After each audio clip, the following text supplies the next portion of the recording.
want to make sure you really shake this guide coat black up. They recommend at least a minute, and you want to make sure it's warm. I've had this over by the heater because it's in the winter and not all that hot here in the shop. But if you need to get caught up on this guide coat here, you need to see the previous video in this series. What we're going to do now is we're going to spray a light coating of this product right here on top of this repaired dented area. It's just going to be a mist coat. You're not painting it black, by the way. You're just doing a mist coat, because this is going to be a really good way to find out how well I did on this bodywork here. Because if I've still got low and high spots, they're going to show up. If there's a high spot and you start block sanding it, the guide coat will disappear immediately. If you've got a low spot, or you still have pinholes, or you have deep scratches from previous sanding, they won't go away when you sand the guide coat. So it'll give you an idea, if you have to do some more work, you'll get a little more exercise. The guide coat, by the way, is something I will use from now to the final priming, probably at least 3 times, maybe 4 times, and we'll go over that as we work through this final guide coat blocking, what I call rough-in priming, and then final priming and final wet sanding. All through those phases, I will probably guide coat again to just see how well I'm doing. This is really important, because you think you can do it by eyeball. You'd be, wow, I didn't see those heavy scratches. Now, the other thing I recommend is, if you're wearing gloves, take your glove off when you're doing the final feel of whether or not there's any high or low spots. I did that after shooting that previous scene, and it was just a little bit high right here. I could just barely feel it. So I came in and did a little more blocking, and now I think I've got it. Now I really think I've got it. But the guide coat's going to tell me for sure if I have. I had the heat lamp on here, just turned it off, so this is nice and warm, probably 70, 75 degrees. And, I'm going to shake this up a little bit more. And now I'll show you how I'm going to spray this guide coat on this front section of the fender. A couple things I want to point out before I start spraying the guide coat. If you look right here, you can see that original guideline. Remember way back when I started doing the grinding of the metal in preparation for the filler, and I called this my guideline? Well, I'm right up to the edge of that guideline, perfectly tapered into the original paint. So that means I've got this thing perfectly level. Now down here, notice I didn't quite break through that guideline. That's because there you can see there were a little bit of high spots. These are actually just probably a little bit of flaw in the factory fender. A lot of times these fenders, they're not perfect from the factory. When you start doing really fine blocking. And then down here, getting this curvature around this corner was tough. I'm just starting to break through there, right there, but I stopped. I should be okay because I'm not seeing bright metal. Remember, if you see bright metal, that's going to end up being a high spot, and it will show when you prime this. Okay, I've cleaned this off with alcohol and a rag, and let's put the guide coat on. Before I actually spray the fender, I'm going to come over here and just make sure it's spraying black before okay, there we go. Now I'm going to hold this about 12 inches away.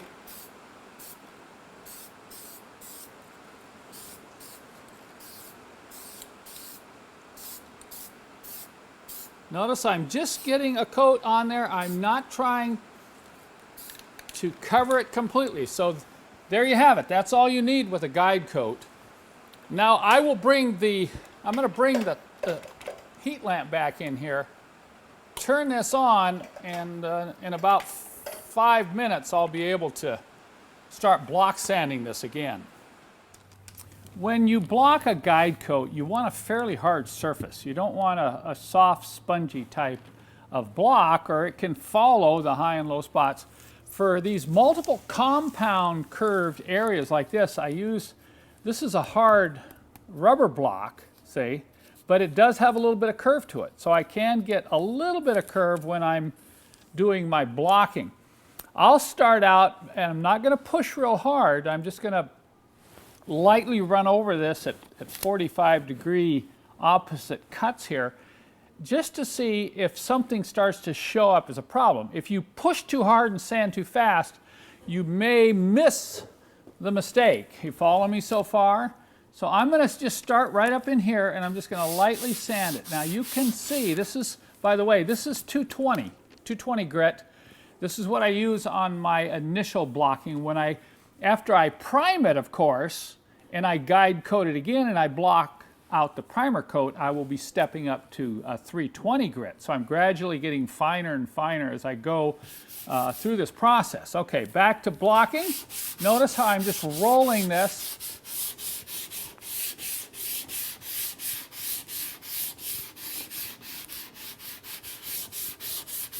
You can see if you had too much black on here, I don't know if you can see this, but you can see some of these heavy scratches. See, this is why you have to be careful about, getting too carried away with really heavy grit sandpaper when you're doing these kind of what I call DIY dents, because once again we're using spray can primer, and spray can primer doesn't do a good job of filling heavy sand scratches. Okay, let's go back up here.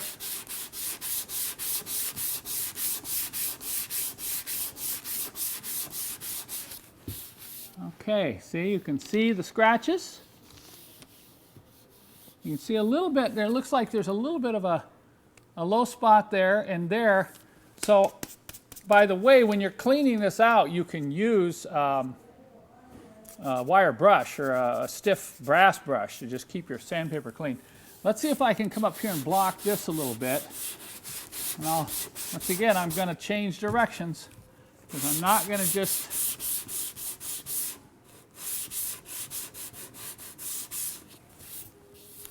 Okay, that's going to be okay. See that? I've still got some scratches showing here. Let's come down here and see what happens on this lower section.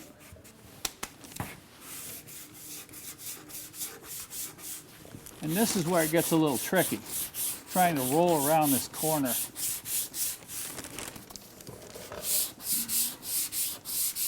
Notice how I'm holding this block and giving it a little bit of curve while I roll it.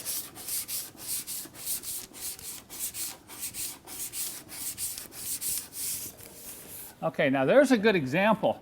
See this? We got a little bit of a flat spot right there. Right there's a little bit of a flat spot, and that's a little bit of a high spot. So I'm going to have to sand on that a little bit more.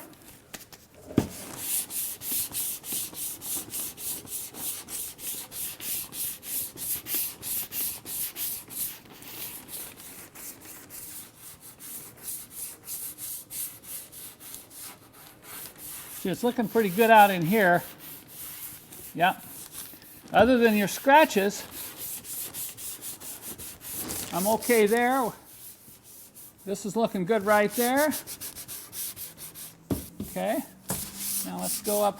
Now when I do this front edge, I'm going to have to do this by hand. So I'm just trying to concentrate on just getting kind of a little bit over this roll here.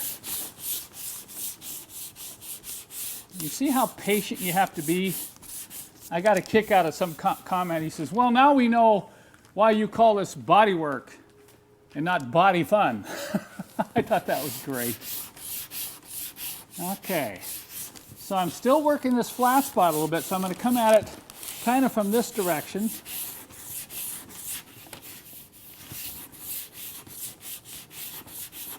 Now see, I'm starting to come through here, so I got to be really careful I don't get too carried away. But see, it's getting close now. Look at that. Okay, I'm rolling the paper up over this edge a little bit. I've got a little bit of heavy sand scratches right there.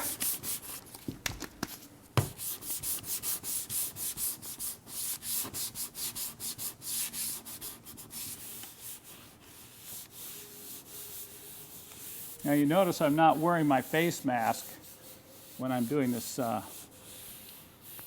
just so I can talk to you, all right? Because I'm not really sanding that much, but I'm kind of over here holding my breath, because normally I'd have that face mask on even for the guide coat blocking, but then I wouldn't be able to explain, And without explaining this, it's really hard.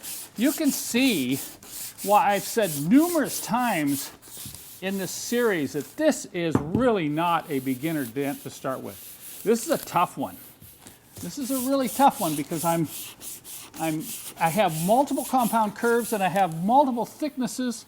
The thickness of this front edge varies if you look at the other fender. So I've been going over and looking at that other fender.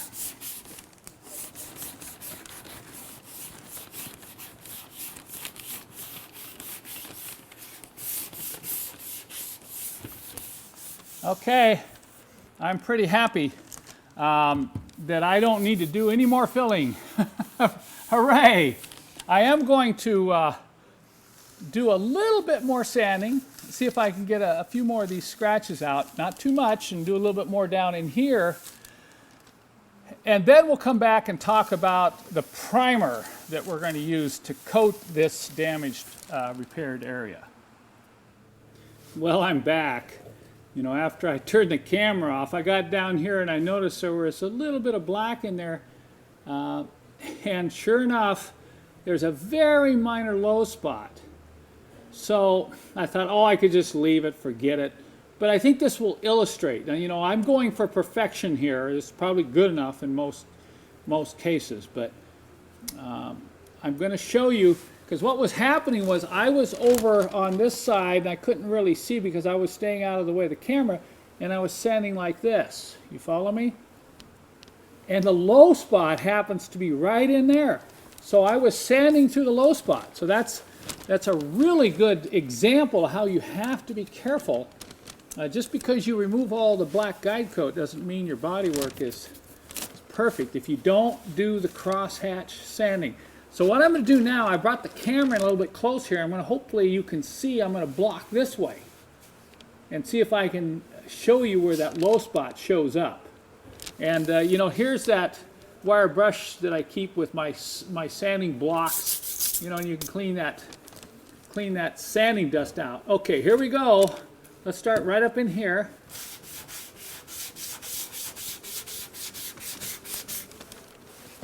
And then I'm going to come back like this.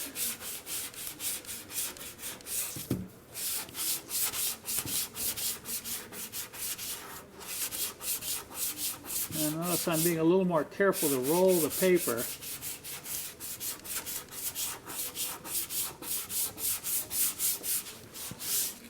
Okay, let's clean it out.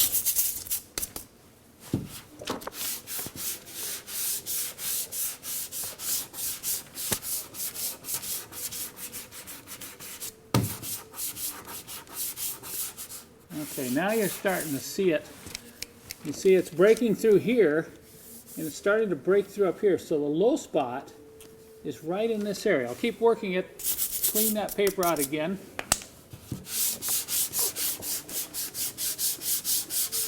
This is another good example why you don't want to push too hard either, or use too coarse a sandpaper when you're doing the guide coat. I'll come over here just to double check, make sure I'm okay there. That looks okay. See that? I get out in this area. That's fine, but look here. All right, now you can see what happened is how I concentrated too much on sanding that way. I actually fooled myself. I thought I got it, but I didn't get it. No, now I have to put more Bondo on there. More body fun.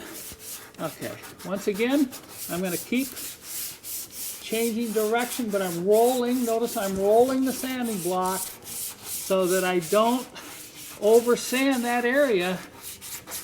Okay, there you have it. Now that's a good example. That's a real good example of what a guide coat can show you. Now, this is so minor that you can hardly feel it. You have to almost take your gloves off to feel it with your fingers. Now, this would show up, particularly if you were painting the car a dark color, like a dark blue or a black. Probably wouldn't show up at all if you painted white. But since I want this to be like brand new, I'm going to stop now. I'm going to come in here and just put a light coat of glazing putty. Now, I talked about glazing putty way back early on in the series. Didn't show you how to use it, but it's basically a super thin filler. And you see, looks like there's a little high spot there. So let's just roll this a little bit more and see what we got before. Okay, so there you have it. You know, it's starting to break through there, breaking through there. It's fine up here, so there's our low spot right there. Everything else looks fine, so I'm gonna stop. I'll come in and put a light, very light coat here and just sand that out. I'll double check it, and then in the next video, we'll come back and talk about priming this fender.